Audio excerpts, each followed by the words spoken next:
খালেদা জিয়া লন্ডনে যাচ্ছেন ৭ জানুয়ারি।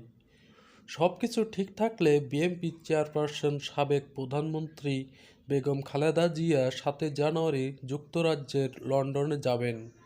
কোনো কারণে দেরি হলে পরদিন ৮ জানুয়ারিও হতে পারে তার এ যাত্রা। তবে এ সপ্তাহে তিনি লন্ডনের উদ্দেশ্যে ঢাকা ছাড়বেন। লন্ডন থেকে চিকিৎসার জন্য বেগম জিয়া যাবেন যুক্তরাষ্ট্রে। রেকর্ড পরিমাণ রেমিটেন্স এলে ডলারের দাম কমছে না। খোলা বাজারে এখনও ডলারের দাম আগুন।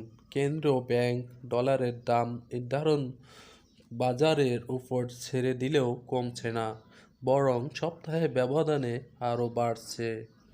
খোলা বাজারে কোথাও কোথাও ১২৯ টাকা পর্যন্ত দাম উঠেছে মার্কিন ডলারের।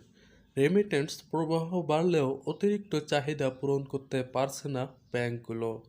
বাংলাদেশ ব্যাংক সার্কুলারের মাধ্যমে ডলারের দাম বাজারের উপর ছেড়ে দিয়েছে। গত ১ জানুয়ারি এই সিদ্ধান্ত কার্যকর হয়েছে। গাজা উপত্যকা জুড়ে গেল ২৪ ঘন্টায় ৩০ দফা হামলা চালিয়েছে ইসরায়েলি বাহিনী। শনিবারে ৪ জানুয়ারি এ হামলায় কমপক্ষে ৭০ ফিলিস্তিনি নিহত হয়। নিহতদের মধ্যে অনেক শিশু রয়েছে। রবিবার ৫ জানুয়ারি কারাভিত্তিক সাংবাদিকের মাধ্যমে আল জাজিরা এ খবর জানিয়েছেন।